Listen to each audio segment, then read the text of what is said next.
Stuff is just things. It don't. Welcome back, everybody, to Weird Florida, where we examine the smallest corners of the Sunshine State.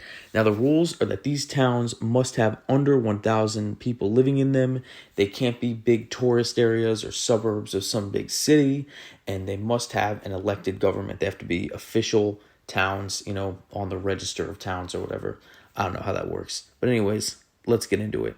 Demographics are not very interesting. You got about 600 people here, mostly white people, some Hispanic people, some black people. Most of them, they're driving to Lake City, they're driving to Gainesville for work. Some people farming the surrounding area, working the local businesses, but not much special going on demographically here in Fort White. Now, the town itself does have a couple cool local businesses, one of which I'll get into in a second, as well as a nice little food truck park, some gas stations, and a high school as well. So, pretty standard for these small towns. It doesn't have everything you need, but there is a good selection of businesses here. Now, my favorite business in the town has got to be the thrift store.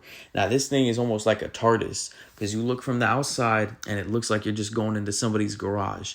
But you actually go up in there and it's like 5 different buildings that have been stitched together into this big building that is filled with just complete garbage. But it is very, very fun garbage. There's all sorts of stuff here. It's very cheap. And honestly, it's very fun to explore. There's a lot of clothing options. I say it's garbage, but one man's trash, another man's treasure.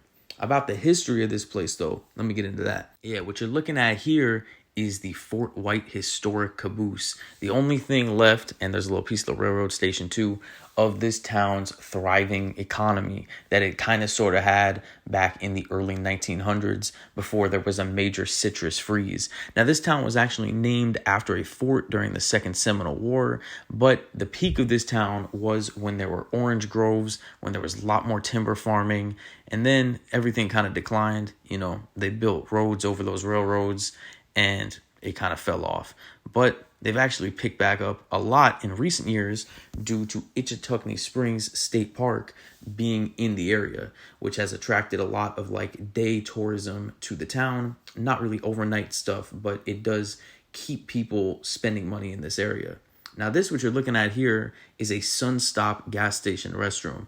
Sunstop, not really a good part in the video to explain it, but it's a gas station chain that exists really only in this area and southern Alabama. And I think that's pretty cool.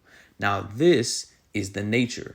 The nature here is not just limited to that spring, but also the Fort White Environmental Area, which is a very fun riverside forest that you can walk through. If you're into hiking, I do highly recommend this one. Great views of the river here. Very fun time. Overall, Fort White is a perfectly average small town, but it does shine because it's got some unique businesses. It's got some unique parks. It's nice that they got parks here at all, like that little caboose that are run by the city, considering how small it is. It's not worth going out of the way for, but if you're driving on the main road that heads through this town, definitely stop at a couple of these businesses, support the people who live here. It's a nice place. 7 out of 10.